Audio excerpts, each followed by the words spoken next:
अनुज GS academy channel पर आप सभी का स्वागत है। और आज हम कवर करने वाले एक पॉलिटी का टॉपिक राज्य के नीति निर्देशक तत्व या आपका डीपीएसपी। देखिएगा जो पॉलिटी के टॉपिक वाइज क्लास है बहुत सारे मैंने अपलोड किए और मैंने कोशिश की है आपको डायरेक्ट आपको याद करवाने की, कोई भी टॉपिक है। और सबसे ज़्यादा ज़रूरी जो एग्जाम में देखिएगा कोई भी आपके सब्जेक्ट हो या आपके टॉपिक हो वो वहाँ पे आपको याद होना चाहिए। जैसे ही आपका एग्जाम में क्वेश्चन आता है तो 1 या 2 सेकंड के अंदर आपको ये कंफर्म हो जाए कि आपका क्वेश्चन का आंसर क्या है। ये आपका तभी हो पाएगा जब आपको अच्छे से टॉपिक क्लियर होगा और कोई भी चीज़ हो उसको आपको लिंक करना आता हो, आप उस टॉपिक को अच्छे से समझ गए होंगे। चलिएगा यहाँ पे जो है शुरुआत करते हैं। यहाँ पे सबसे पहले जो है राज्य के नीति निर्देशक तत्व तो आपका डीपीएसपी से जो आपका पूछा जाएगा, तो यहाँ पे पूछा जाएगा कि इसकी जो चर्चा है वो किस भाग में है। तो ये जो भाग में चर्चा है ये आपका 4 में है। तो 4 को क्या कह सकते हैं? 4 को A को 1, B को 2, C को 3, तो D को कह सकते हैं हम 4। तो आपको पता है डीपीएसपी है ये आपका, तो D का मतलब हो जाएगा 4। डायरेक्ट आपको वैसे याद भी होगा, मैंने पूरे 22 के 22 भाग आपको याद करवाए, हर बार क्वेश्चन पूछा जाता है यहाँ पे। अगर बात की जाए इसकी चर्चा की, इसका अनुच्छेद किसमें चर्चा है? राज्य के नीति निर्देशक तत्व जो दिए गए इसमें 36 से लेके आपका 51 तक सभी में जो है इसकी चर्चा की गई। 36 से लेके 51 तक अलग अलग जो है इसमें नीति निर्देशक तत्व दिए गए इसमें। अगर बात की जाए किस देश से ये आपकी प्रक्रिया ली गई, तो ये आयरलैंड से ली गई। कहाँ से? आपका आयरलैंड से। यह है इसके अंदर, और राज्य इसके अंदर भी यह राज्य के नीति निर्देशक तत्व। और एक क्वेश्चन ये भी पूछा था आपका, किस देश से कौन सा स्रोत लिया गया? संसद की प्रक्रिया कहाँ से ली गई? राष्ट्रपति पे महाभियोग की प्रक्रिया कहाँ से ली गई आपकी?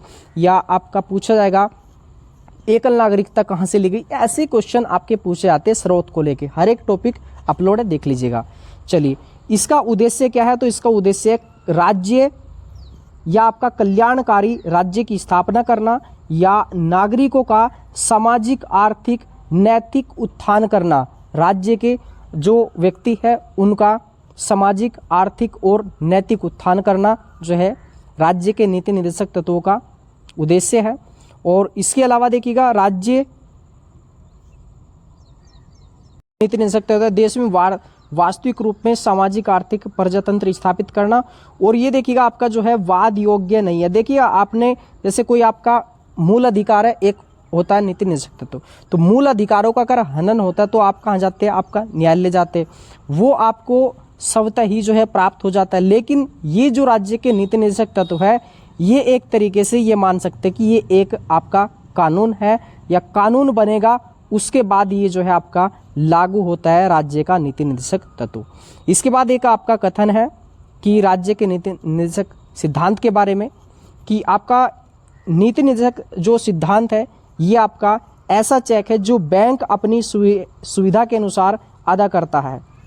ठीक है, ये किसने कहा? ये कहा आपका केटी शाह ने। किसने कहा? केटी शाह ने। तो देखो चेक है ना, चेक क्या की आवाज़ निकलेगी इसमें, याद रखना इसके बाद आपका संविधान की अनोखी विशेषता किसने कहा? ये कहा था डॉक्टर भीमराव अंबेडकर जी ने। अनोखी विशेषता है तो अनोखा तो होगा ही भाई, इन्होंने लिखा है।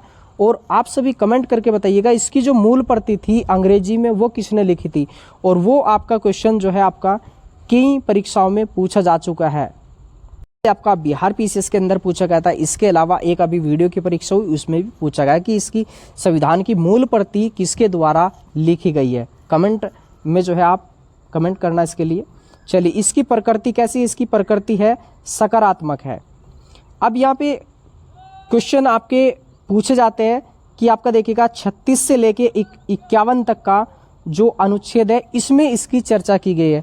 तो 36 में क्या, 37 में क्या, 38 में क्या, ऐसा एक क्वेश्चन पूछा जा सकता है कि आपका 44 में क्या है, आपका 51 में क्या है, 48 में क्या है। तो हमें अच्छे से याद करना है और उसके लिए बस आपका जो है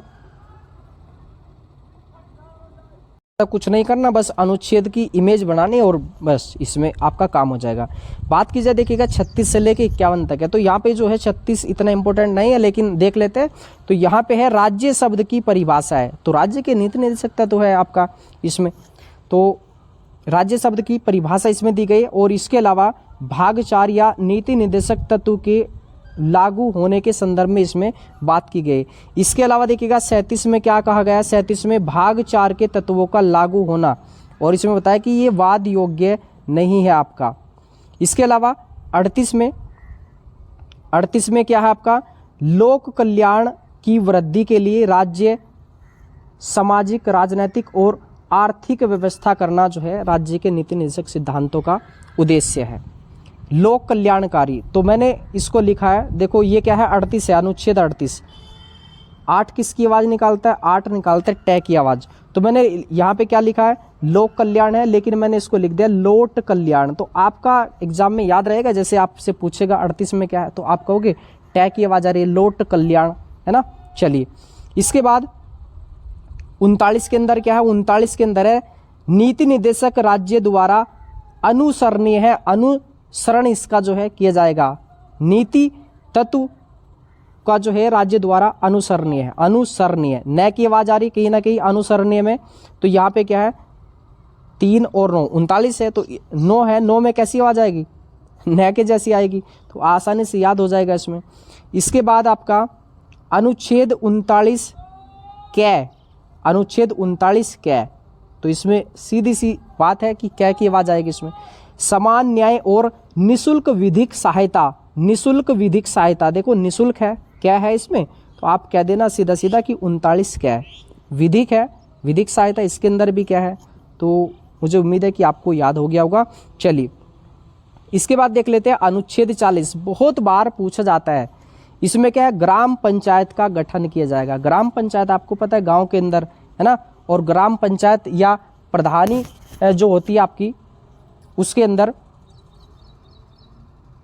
सभा होती है, उसमें प्रधान भी होता है, और वो क्या करते हैं, आपके गांव के लिए काम करते हैं। काम करना, काम करना क्या होता है, डू मीन्स क्या होता है, डू मीन्स करना होता है। तो डी का मतलब हुआ यहाँ पे 4, ओ का मतलब हुआ यहाँ पे आपका 0, है ना। तो ये सीधा सीधा दिख जाएगा आपका अनुच्छेद 40 आपका, ठीक है। ऐसी इमेज है ना, ग्राम पंचायत का गठन, उसका काम क्या, करना, काम करते गाँव के अंदर, आपको पता है, ठीक है। चलिए, इसके बाद यहाँ पे देख लीजिएगा अनुच्छेद 41, अनुच्छेद 41, इसमें क्या चर्चा की गई है, काम, शिक्षा, लोक सहायता पाने का अधिकार जो है, जो व्यक्ति है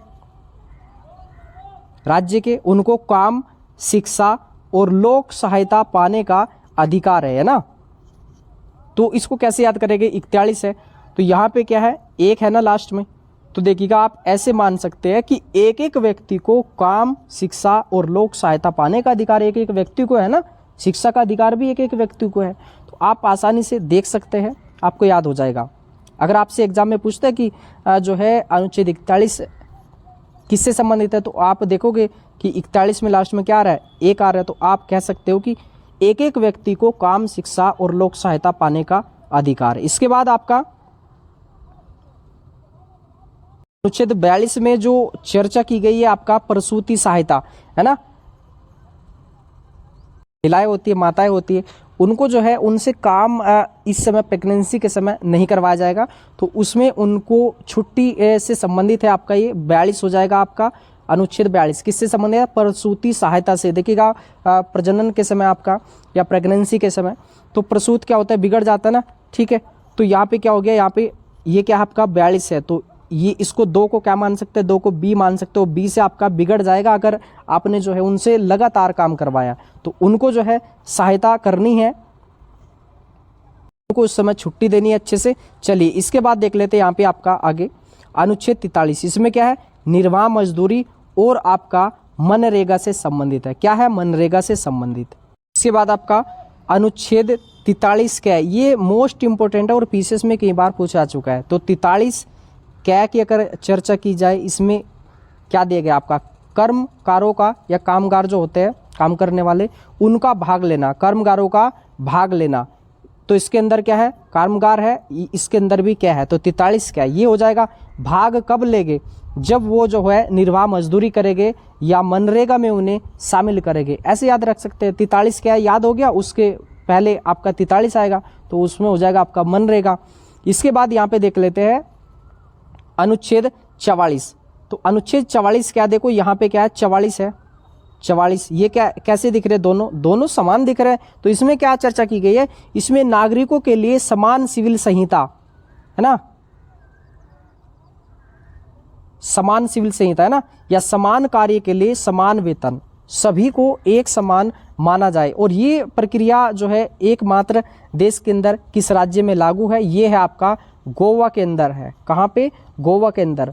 और अभी देखिएगा कुछ समय पहले उत्तराखंड ने भी बोला था कि इस पे जो है काम किया जाएगा आपका, ठीक है। तो आसानी से याद रख सकते हैं कि 44 में क्या है, तो समान कार्य के लिए समान सिविल संहिता या समान कार्य के लिए समान वेतन आपका। चलिए इसके बाद यहाँ पे देख लीजिएगा अनुच्छेद यहाँ पे है 45। तो 45 है, तो इसमें क्या चर्चा की गई है? निःशुल्क एवं अनिवार्य शिक्षा की बात की गई। आप सभी को पता है कि ये मूल अधिकार भी है, नीति निर्देशक तत्व भी है, और ये आपका मूल कर्तव्य भी है, शिक्षा से संबंधित आपका। तो इसमें 86वें संविधान संशोधन द्वारा 6 से 14 वर्ष के बच्चों को निःशुल्क एवं अनिवार्य शिक्षा दी जाएगी। कैसी शिक्षा? निःशुल्क अनिवार्य शिक्षा आपका, ठीक है।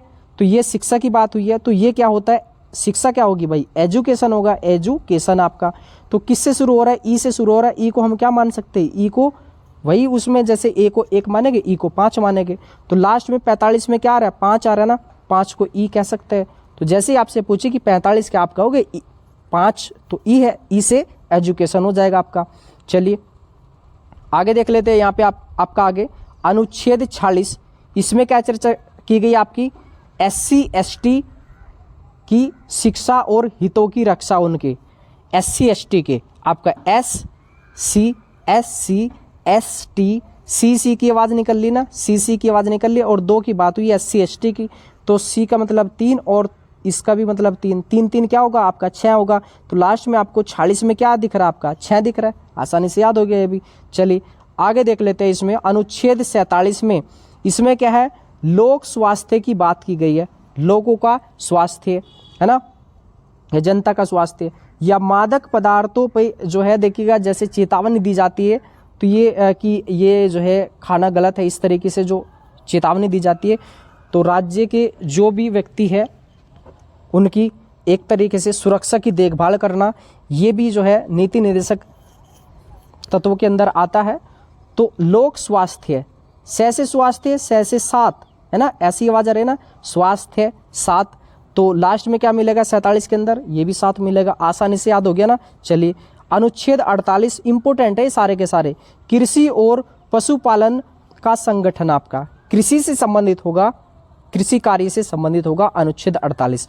तो इसको ना कृषि को कृति आप कर दीजिएगा, ऐसे याद कर लो। कृति है कृति का, कृति का है ना। इंग्लिश में जैसे कृषि लिखोगे तो कृति का लिख दो उसको, या कृति है किसी का नाम तो उसको KRITI टी लिखोगे तो टे यानी कि 8 की आवाज़ निकलेगी इसमें।